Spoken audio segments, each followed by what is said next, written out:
En el marco de la exposición que tenemos actualmente en el Museo EICO titulada En España, fotografías, encargos y territorios, hemos tenido una conversación con Manolo Laguillo. Manolo Laguillo nació en 1953 en Madrid, aunque se fue muy pronto a Barcelona, estudió en Barcelona y ha vivido allí durante casi toda su vida, y ahora en la actualidad es catedrático en la Universidad de Barcelona en Bellas Artes y Fotografía. En el Museo EICO tuvimos una retrospectiva sobre la obra de Manolo Laguillo en el año 2013, titulada Razón y Ciudad. Y en este caso concreto, Manolo Laguillo habla sobre su perspectiva de la fotografía. Es una perspectiva en la que él se considera un fotógrafo clásico desde el punto de vista de la forma, pero tiene siempre una mirada crítica e innovadora sobre la ciudad. Y le interesa mucho aquellos puntos de ruptura entre la naturaleza y la ciudad, en lo que él habla en un momento determinado de la periferia. En esta exposición, Manolo Laguillo ha participado en 7 de los proyectos que están recogidos en esta exposición, pero se refiere específicamente, o en este caso concreto, a 2 proyectos relacionados con Barcelona. Uno promovido por el Colegio de Arquitectos de Barcelona, de Cataluña, y en el segundo lugar por el Museo de Arte Contemporánea de Barcelona.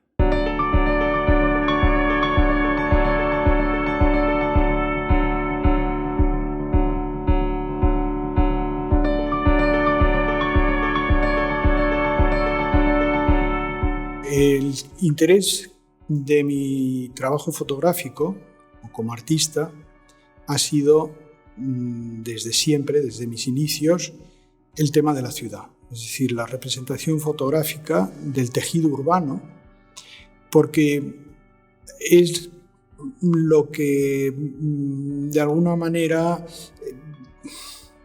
me ha resultado más atractivo.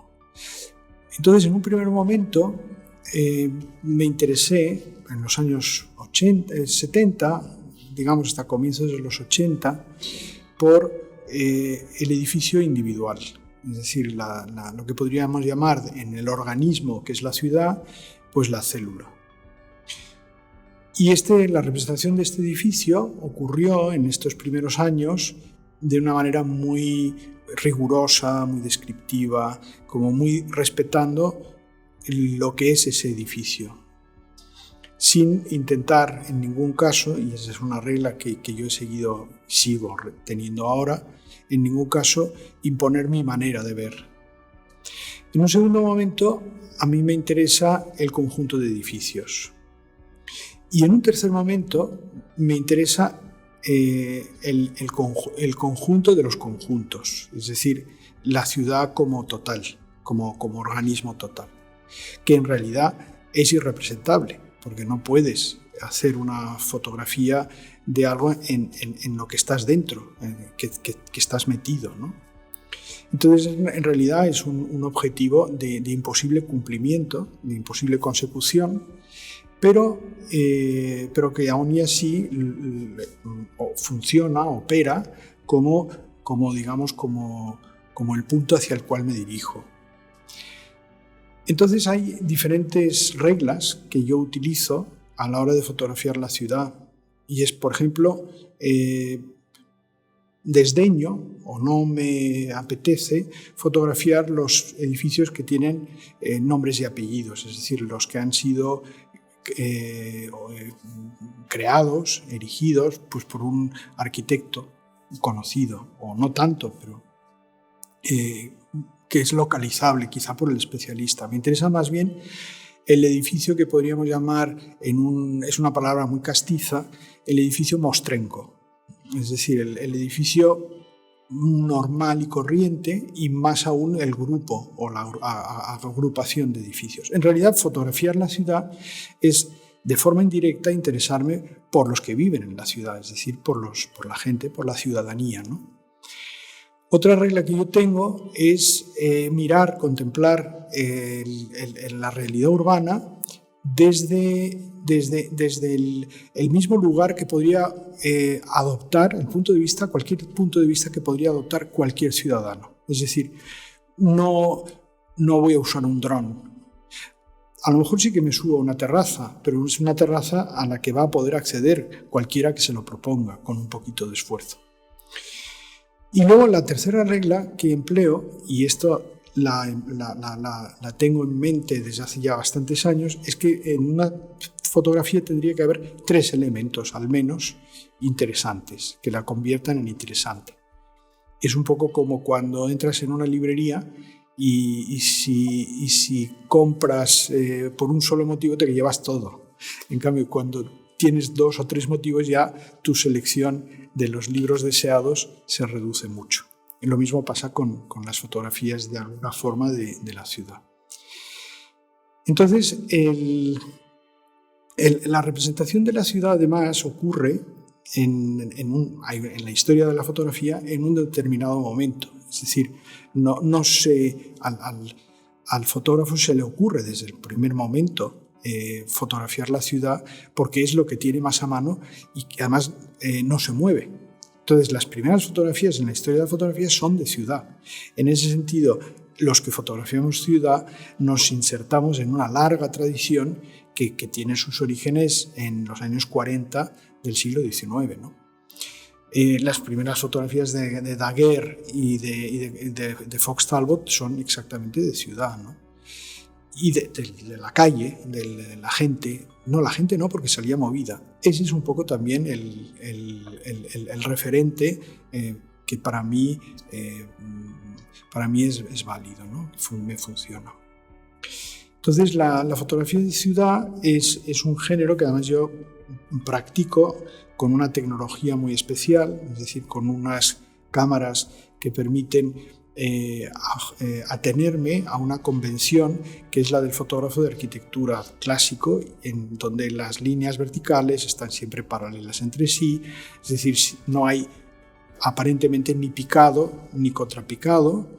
La línea del horizonte puede estar más arriba o más abajo, pero las líneas verticales de los edificios están siempre paralelas entre sí. Y esta convención yo la he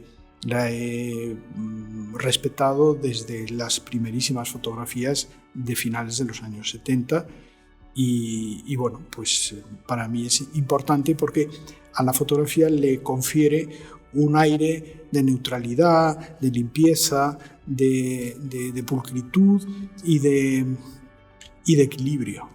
De equilibrio también, eso yo creo que es importante. Para mí fotografiar la ciudad además es como acariciar la ciudad. Es decir, hay un elemento táctil importante, la fotografía es exclusivamente visual, pero sin embargo, últimamente estaba pensando, reflexionando sobre mi trabajo, que tiene esta particularidad de acariciar algo que en realidad no se puede acariciar. ¿Por qué? Porque es enorme. Supera en sus dimensiones la pequeñez de un ser humano. Pero en las fotografías, o haciendo fotografías de ciudad, de alguna forma acariciamos la ciudad, ¿no? Y esta es una idea que se me ha ocurrido hace poco y que puede ser bonito mencionarla en este punto. Luego hay otra cosa muy importante, y es que la ciudad, la que a mí me interesa, no es bella, pero sin embargo en las fotografías es bella. Esa transmutación, esa metamorfosis que se opera en el proceso, gracias al proceso fotográfico, a mí me parece muy, probablemente lo más interesante de todo, ¿no? Las misiones fotográficas, que son precisamente una gran selección de las que se hacen desde los años 80 en adelante, el objeto de esta exposición en la que nos encontramos ahora, las misiones fotográficas responden a un momento muy particular de la fotografía en nuestro país y también de la cultura en general de nuestro país. Son posibles gracias al interés que encuentran las instituciones públicas y privadas en emplear fondos en una documentación y también en dar trabajo a una cierta manera de entender la fotografía. Podríamos decir que las misiones fotográficas, grosso modo, rompen con una manera, voy a decir, muy anticuada, incluso casposa, de entender la práctica de la fotografía, que es el concursismo, el salonismo. Pero bueno, gente de la generación anterior a la mía, como por ejemplo Gabriel Collado, abominaba y le parecía tremendo lo del salonismo que él decía, ¿no? Entonces, Claro, en toda práctica hay siempre unas convenciones y hay unas reglas. Esas reglas, aunque no lo parezca, siempre existen. E incluso la ausencia total de reglas podríamos decir que es imposible. Entonces hay unos determinados tics que se van configurando a lo largo de unos años, que dirían, digamos, desde finales de los 60, de los 70, y que justamente las misiones fotográficas crean el espacio como para que ese conjunto de maneras de entender de la práctica fotográfica, la fotografía como soporte de una intención artística y documental, las misiones hacen que estas formas cuajen, ¿no? Entonces, la relación con el comitente, la relación con el que nos encargaba estos trabajos, era una relación muy libre. Es decir, en principio nos llamaban a quienes nos llamaban para que hiciéramos lo que quisiéramos. Y era un trabajo muy, en ese sentido, muy gratificante. Pero a mí siempre, y en esto coincido con muchos fotógrafos que también estuvieron fotógrafos y fotógrafas en este movimiento espontáneo, nos gusta que nos digan, bueno, tenéis que hacer por aquí, vais a tener que ir por aquí. Yo creo que además la gente que nos llamaron, a los que nos llamaron, siempre ya teníamos de alguna forma un estilo, teníamos unas marcas que nos convertían en reconocibles. Y en ese sentido las misiones fueron como un catalizador que sirvió para acelerar y para que ciertas cosas que estaban ocurriendo ocurrieran con más rapidez y fueran más eficaces, ¿no? En último término. Y que duda cabe que además las misiones lo que hicieron fue, en la medida en que hubo también publicaciones, se dedicaba dinero al catálogo, al libro, etc. Esto luego es lo que ha quedado, ¿no?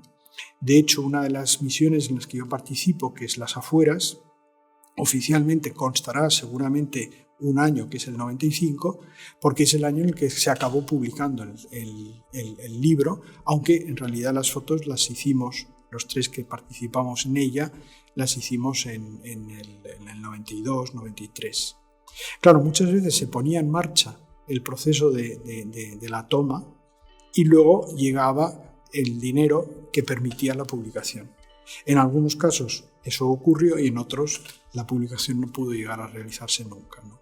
Las dos misiones que están aquí representadas, la de Las Afueras, que fue una iniciativa de los arquitectos Ábalos y Herreros, y la de Barcelona, un survey fotográfico, que fue una iniciativa del Colegio de Arquitectos de Barcelona a partir del empujón que le dio José Luis Mateo, que entonces era el director de Cuaderns de Arquitectura de la revista.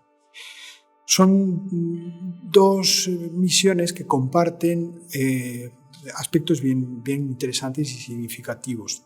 Por un lado, interesa la ciudad que está rompiendo sus costuras, es decir, la ciudad que está creciendo, y a mí eso me interesa mucho. Siempre me he ido a los lugares por donde la ciudad está dejando de ser ciudad o está empezando a ser ciudad, es decir, ese borde entre el campo y el terreno urbanizado, por decirlo de alguna manera, los polígonos, ¿no? En ciertas ciudades, o las partes de la ciudad donde todavía hay chalés o huertos, y sin embargo también hay bloques de casas, ¿no? Esas zonas como que están en el límite entre dos tipologías de tejido diferentes, ¿no? Y entonces estas dos misiones tienen este rasgo en común. Y en ese sentido, pues yo creo que también lo vamos a encontrar en otras misiones de esta exposición, ¿no? La oportunidad, o incluso mejor, la necesidad de una misión fotográfica en estos momentos que tuviera como objeto de estudio y de análisis y de diagnóstico, ¿no? La totalidad de nuestro país, yo creo que es evidente, ¿Por qué? Pues básicamente por dos motivos. En primer lugar, porque en estos momentos en que estamos, parece ser, saliendo de la pandemia, la reivindicación de lo físico es fundamental. Entonces, las imágenes que se hicieran en este contexto de una misión, una nueva misión fotográfica, 20 años después, ¿no?, por decirlo de alguna manera, supondría reivindicar el papel de una fotografía hecha por gente que tiene educada la mirada. Es decir, en estos momentos con el ordenador y el móvil parece que todo el mundo puede hacer fotografía, y ahora sale lo que hay en mí de profesor de fotografía, que cada año a la gente de primero la tengo que convencer de que efectivamente tiene que aprender a hacer fotografía. Entonces, esa reivindicación del punto de vista inteligente e informado de la persona que tiene muchos años de oficio a las espaldas es la que aparecería en esta nueva misión fotográfica. Eso supondría automáticamente unas imágenes, unas fotografías que nos enseñarían cómo está en estos momentos el país. Entonces, por un lado. Por otro lado, supondría un reforzamiento de la autoestima colectiva. Podría contribuir de forma importante a ello. Y la búsqueda, por lo tanto, de unos estándares que fueran diferentes de los del utópico o no quiero ser despreciativo ni mucho menos, pero de la imagen que muchas veces se ha favorecido y que no es necesariamente la más interesante. Y justamente esas son las razones por las cuales visitar esta exposición vale la pena. Porque en esta exposición, sean cuales sean los intereses de quien la visite, va a encontrar en ella algo en donde engancharse, en donde tirar el ancla, ¿no? Hay muchas fotografías diferentes, muchos estilos diferentes, muchas misiones hechas desde planteamientos no ya diferentes, sino incluso divergentes. Entonces, le va a interesar por una razón o por otra, por cómo están hechas las fotos o por de qué son las fotos, el motivo de cada foto, el asunto, el tema de cada foto, de cada grupo de fotografías. Le va a interesar, estoy absolutamente convencido, a muchísima gente. Muchísima gente que no necesita ser fotógrafa, no necesita tener un interés específicamente en el oficio, y que va a encontrar aquí algo por lo que cuando salga podrá decir: ha valido la pena la hora que he empleado en visitar esta exposición. Yo eso sí que lo recomendaría, dedicarle al menos 45 o 60 minutos a la visita.